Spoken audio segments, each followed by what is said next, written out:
Doctor Oscar Chapa Azuela, cirujano general, especialista en cirugía hepatopancreato-biliar, con amplia experiencia en cirugía mínimamente invasiva, médico especialista en el Hospital de México, catedrático de la Universidad Nacional Autónoma de México y la Universidad Anáhuac, autor de libros sobre su especialidad, miembro del Colegio Dominicano de Cirujanos y profesor honorario de la Universidad Autónoma de Santo Domingo. El Colegio Dominicano de Cirujanos le da la bienvenida al doctor Oscar Chapa Azuela con el tema Complicaciones y cirugía en el paciente geriátrico.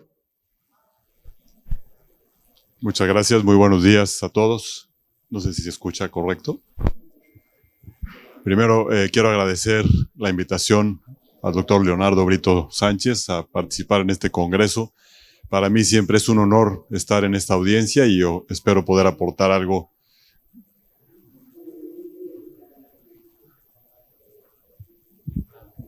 Perdón.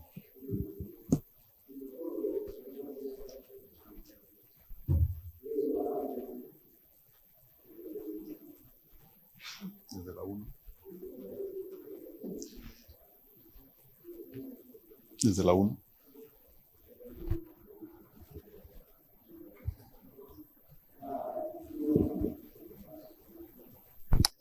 Y hablaremos de un tema que probablemente a muchos de ustedes les parezca lejano, pero créanme que uno cumple 65 años más rápido de lo que uno pensaría.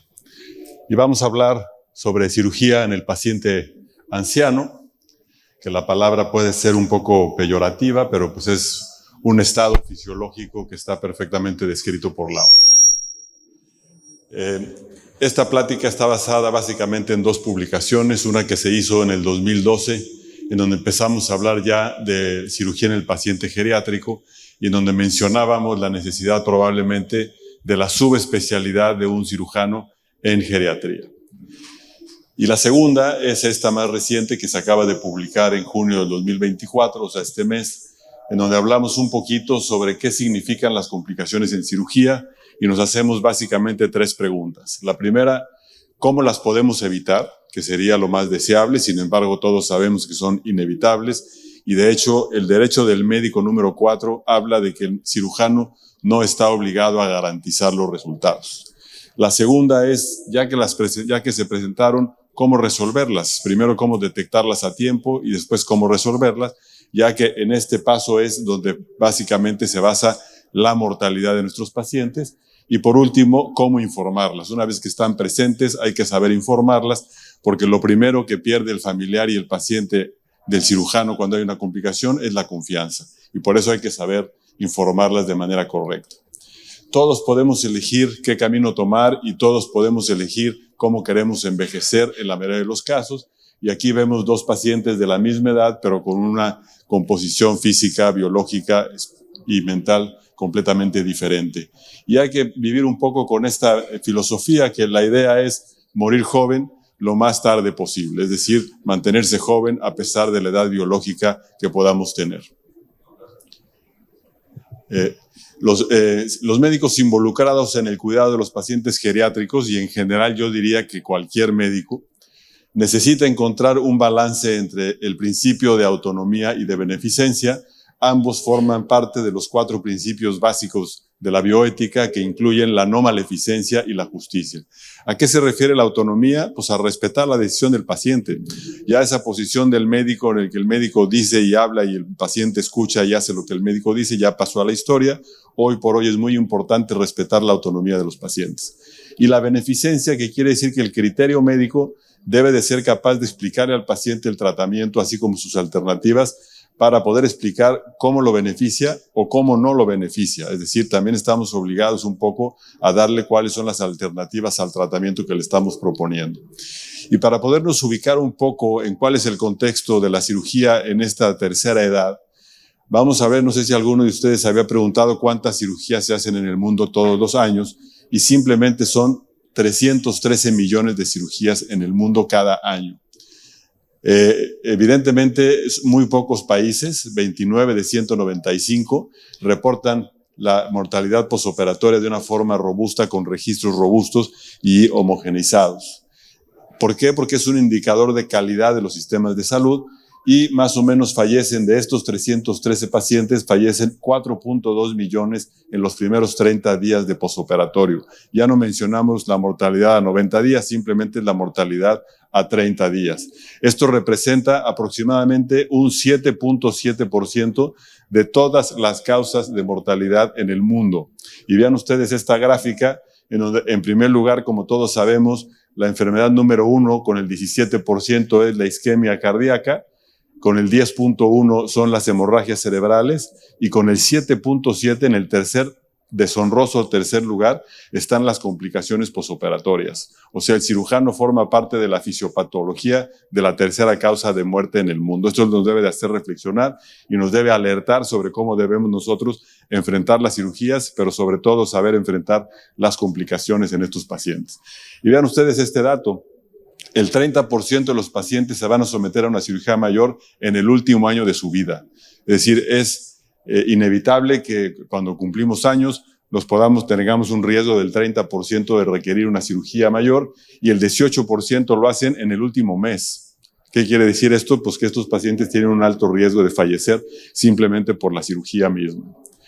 Yo vengo de un hospital que está a punto de cumplir 120 años de historia y a través de esos 120 años hemos creado todos estos valores en las gentes que ahí nos hemos formado, pero también forzosamente, como cualquier otra institución, hemos tenido que evolucionar, hemos tenido que ir cambiando y transformándonos para adaptarnos, entre otras cosas, a la epidemiología de la población, es decir, al envejecimiento de la población. Esto probablemente ha significado mejora, sí o no, dependiendo de cómo lo analicemos. Nos hemos tenido que remasterizar en los nuevos términos digitales que hoy utilizamos o nos hemos tenido que reingenierar. Y vean ustedes cómo ha evolucionado la arquitectura del hospital de ser un edificio de principios del siglo XX construido por don Porfirio Díaz a una torre quirúrgica que alberga hoy 120 camas con un quirófano híbrido y que nos permite tener casi toda la tecnología disponible para atender a nuestros pacientes con patologías quirúrgicas.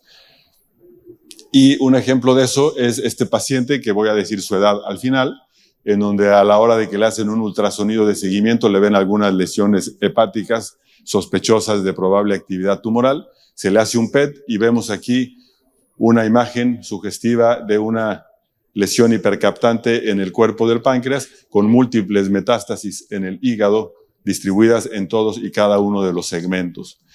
Esto se interpreta como una lesión hipermetabólica en el cuerpo de páncreas de casi 6 centímetros de diámetro, pero además múltiples lesiones hepáticas con aumento del metabolismo de comportamiento hipervascular. Esto sin duda alguna se trata de un tumor primario de páncreas con metástasis en el hígado.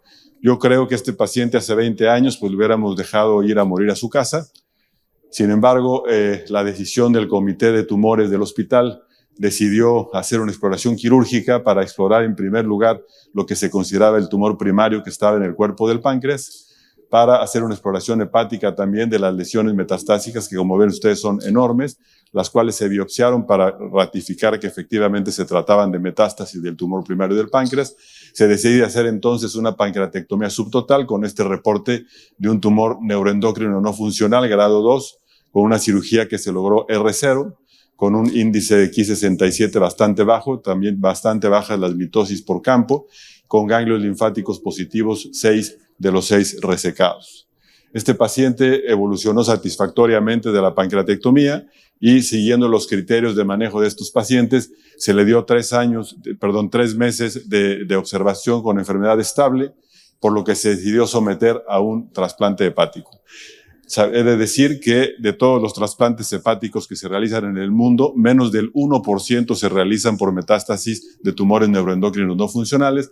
Vean ustedes cómo este es un hígado afectado francamente en su totalidad por estas enfermedades metastásicas. No son candidatos a resecciones locales ni segmentarias, por lo que pasa al terreno de lo que se llama hoy el oncotrasplante, que cada vez tiene mucho más auge, tomando en cuenta que el hígado es uno de los principales asientos de metástasis de tumores malignos, no nada más de páncreas, sino principalmente del colon. Se realiza el explante hepático, como se ve en el primer video, vean ustedes las características del hígado. Nosotros hacemos una técnica de piggyback, es decir, conservamos las 3 venas suprahepáticas para utilizarlas en la anastomosis de la vena cava del receptor y del injerto. De esa manera no interrumpimos el flujo de la vena cava hacia abajo. Aquí vemos la fase anhepática, que aproximadamente dura de 20 a 30 minutos y que es donde el anestesiólogo tiene que ver, y la pieza explantada. En un segundo tiempo se procede a preparar el injerto con anastomosis de la vena cava término-terminal. Se termina la anastomosis de la vena cava, posterior a eso se hace la anastomosis de la vena porta y se deja para el final la anastomosis de la arteria hepática común y del conducto biliar. Se despinza la vena cava sin haber un sangrado importante. Se despinta finalmente la vena porta para detener o parar ya la fase anhepática y que el anestesiólogo puede estar un poquito más tranquilo. Y con más calma podemos hacer la anastomosis arterial. Y ustedes se preguntarán qué caso tuvo. Aquí está la realidad. Es su hijo que ha batallado muchísimo por su papá. Esta cirugía la hicimos cuando este paciente tenía 73 años y hoy tiene 4 años de sobrevida con un ECO prácticamente cero. Uno se preguntará, bueno, ¿valdrá la pena hacer todo esto en un paciente de más de 70 años? Pues la respuesta es un poquito esta. El 50% de todas las neoplasias ocurren en pacientes mayores de 70 años. Entonces, algo tenemos que hacer, no los podemos dejar por ahí. Pero lo más importante es que la esperanza de vida de un paciente de 65 años, aunque cuando tenemos 30 años no lo vemos así, pues es de 16 años. O sea, no se está muriendo ni está en etapa terminal por edad ni nada. Tiene todavía por lo menos 16 años más por delante, que si una cirugía lo puede ayudar a lograrlo, pues habría que hacerlo. Y más aún, aquellos pacientes de 85 años, que para muchos de nosotros pudieran estar excluidos de cualquier tratamiento quirúrgico, tienen una sobrevida o una esperanza de vida todavía de 6 años más. ¿Cuánto vale un año de vida según los norteamericanos? Pues casi $3 millones. De tal manera que los objetivos de cirugía en un paciente anciano, que ya veremos a qué llama la OMS un paciente anciano, tiene que ser en primer lugar la resolución o curación del problema quirúrgico que lo está llevando a buscar la atención médica. Tiene que maximizar el potencial longevo, maximizar el funcionamiento independiente, que eso es muy importante para el paciente, liberación del dolor y otros síntomas, como puede ser la obstrucción intestinal y obviamente el sangrado, y mantener la dignidad, la autonomía y la autoestima de nuestros pacientes y también de su familia. Y aquí vemos la clasificación de la OMS con base en esta definición. El envejecimiento se define como una alteración inherente y progresiva de la función de los aparatos y sistemas con el paso del tiempo, causando una mayor vulnerabilidad de los individuos a la muerte. Yo le agregaría a esto que es inevitable, pues, es decir, todos vamos para allá. Y esa es la clasificación de un anciano joven entre 65 y 74 años, un anciano viejo de 75 a 84 y un anciano muy viejo mayor a los 85 años. El 11% de la población en el mundo se calcula que tiene más de 65 años y específicamente en México tenemos más de 8 millones de pacientes por arriba de los 65 años. De estos, el 20 o 40% van a ser sometidos a alguna intervención quirúrgica según la serie que se revise y se les realizará un procedimiento invasivo con una frecuencia 4 veces mayor que a la población más joven. En esto está incluido el cateterismo cardíaco. Respuesta, representan el 25% de la cirugía electiva. Fíjense bien, venimos de que representan un 7% de la población general, pero cuando los traspasamos a la población quirúrgica, representan la 1/4 parte de los pacientes que se operan. Pero, fíjense nada más, es el 50% de la cirugía de urgencia, que es enorme, es una cifra súper elevada y que además tiene un impacto importante en la morbimortalidad de estos pacientes. ¿Y por qué es esta morbimortalidad? Bueno, por los cambios fisiológicos que todo mundo conocemos y que nos hemos enfrentado a ellos. Hoy con la emergencia de las especialidades de medicina interna y geriatría, pues nos damos cuenta de que no son pacientes iguales que los menores de 65 años y eso lo demuestran las estadísticas, básicamente por estas alteraciones, principalmente pulmonares, que están representadas por una disminución importante en elastina, por un menor reflejo tusígeno, que es lo que principalmente va a causar tanto los problemas de broncoaspiración como de infecciones pulmonares, que como veremos más adelante es una de las causas más importantes de muerte en estos pacientes, secundarias a atelectasias, neumonías y pacientes con hipoxia.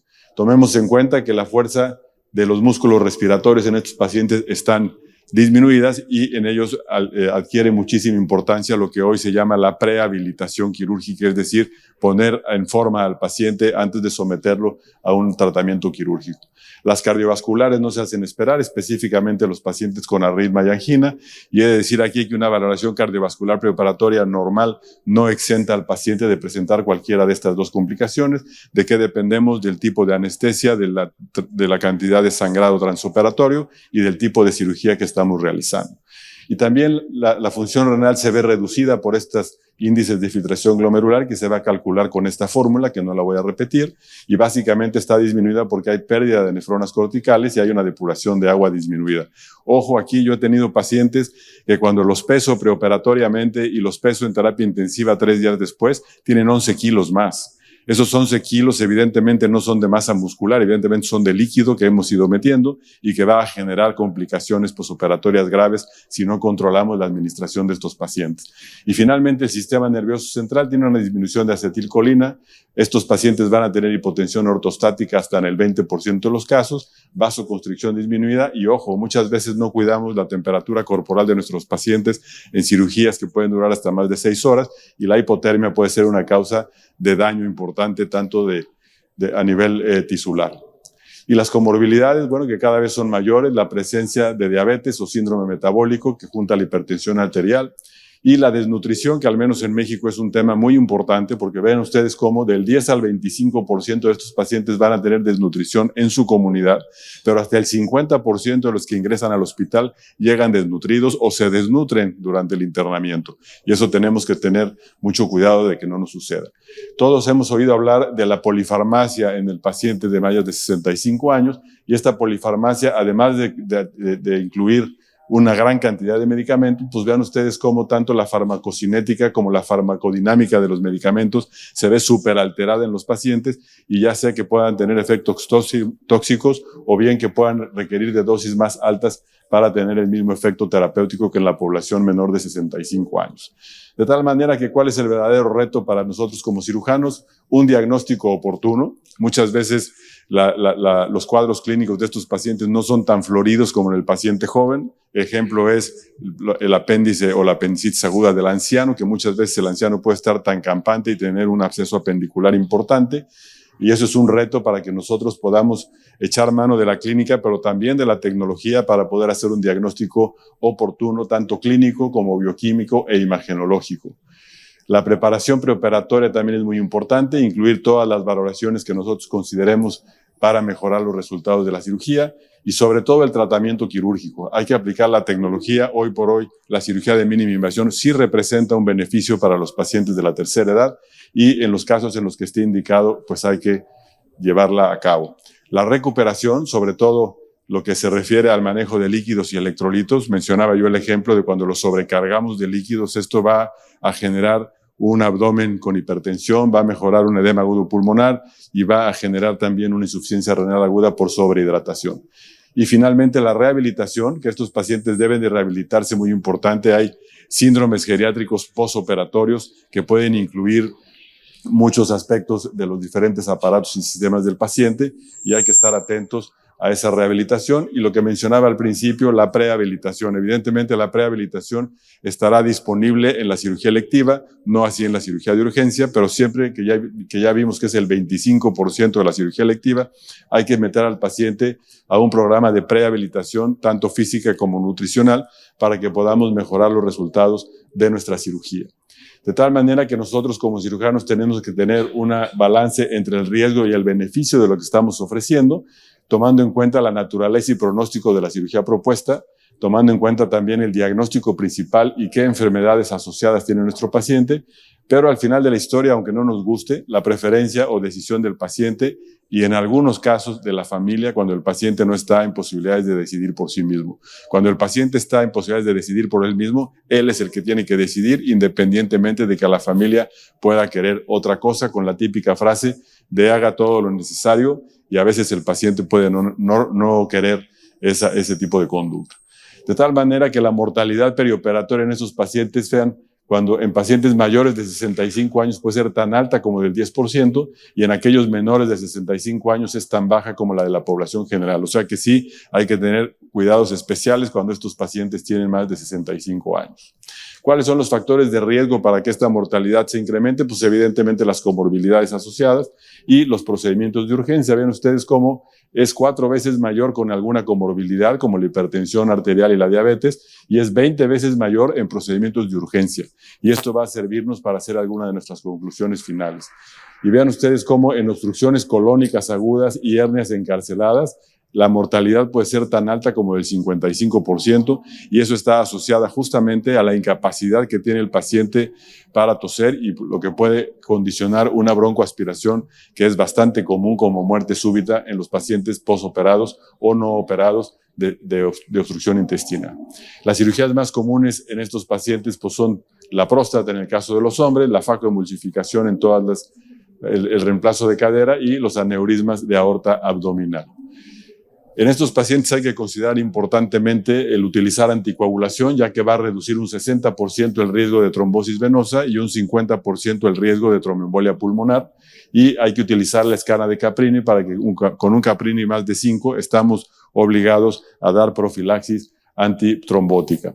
Las causas más frecuentes de morbilidad y mortalidad en los pacientes postoperados, pues básicamente es la sepsis. Ayer veíamos un caso que presentaba de una apendicitis complicada con sepsis, pues sí, la sepsis puede generar muerte en estos pacientes, la insuficiencia respiratoria, sobre todo cuando se infectan por internamientos largos en el hospital, o bien cuando los sobrecargamos de líquidos, como lo mencionaba yo hace un momento, o en aquellos pacientes que tienen infarto agudo del miocardio por estrés postquirúrgico. Como conclusiones puedo decir que estos pacientes pueden ser operados con un riesgo relativamente bajo, si los preparamos adecuadamente. El alto índice de complicaciones está básicamente en relación con las comorbilidades que tiene el paciente y los cambios degenerativos fisiológicos que ya mencionamos, y diferir un tratamiento quirúrgico no está justificado, ya que la cirugía de urgencia tiene un mayor índice de mortalidad. Ya vimos que por urgencia la mortalidad puede ser hasta del 40%. ¿Qué quiere decir esto? Que un paciente que tiene una hernia inguinal no complicada, que tiene 75 años, el decirle espérese a que se le complique, pues no es una conducta correcta. Es mucho mejor para ese paciente operarlo de manera electiva, porque la mortalidad va a ser de menos del 1% contra una mortalidad de urgencia de más del 40%. Se pueden aceptar relativamente índices altos de morbimortalidad a cambio de una oportunidad razonable de obtener buenos resultados, sobre todo en aquellos pacientes que tienen oclusiones, sangrados o dolor, que son condiciones con las que el paciente no puede seguir adelante su vida.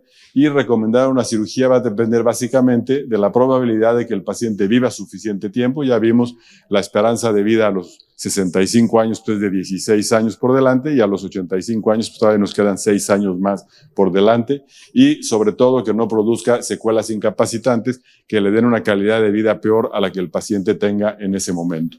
Termino con esta conclusión. Este cirujano, para los que no lo conozcan, es el doctor John Cameron, que es el cirujano que más pancreatodenectomías ha hecho en el mundo, con más de 2,000. Y esta fotografía la presentó en un congreso cuando alguien le preguntaba, doctor, ¿y cuál es el límite de edad para hacer una pancreatodenectomía? Y su respuesta, con un gran sentido del humor, fue la del cirujano o la de la paciente.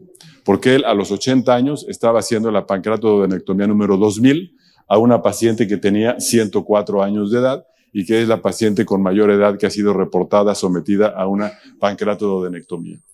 De tal manera que para concluir la plática, sí quiero dejar un mensaje de que hoy por hoy debemos lograr que en la formación de los futuros cirujanos no exhiban solamente habilidades técnicas, sino que formemos verdaderos profesionales, cirujanos que valoren a sus mentores, como ha sucedido en este colegio y que ayer fuimos testigos de cómo se valoran a los pasados presidentes como aportadores de muchísima influencia en esta comunidad quirúrgica, que sean humildes, que tengan capacidad de crear, de trabajar en equipo, que tengan empatía, sobre todo con estos pacientes, que tengan conocimientos suficientes para discernir la información adecuada y que ayuden a la toma de las mejores decisiones en el trato del paciente. Y sobre todo, para terminar con esta frase o con este poema de Mario Benedetti que dice: solo nos llegó la tarde, aquí no hay viejos, solo que llegó la tarde. Una tarde cargada de experiencia para dar consejos. Viejo es el mar y se agiganta, viejo es el sol y nos calienta, vieja es la luna y nos alumbra, vieja es la tierra y nos da vida, viejo es el amor y nos alienta. aquí no hay viejos, solo nos llegó la tarde. Es como debemos de ver a nuestros pacientes de más de 65 años y yo les pido que sigan con esta alegría de cirujanos dominicanos, como el doctor José Ramón Domínguez en el quirófano, mostrando sus habilidades de merengue y bachata. Muchas gracias a todos por su atención.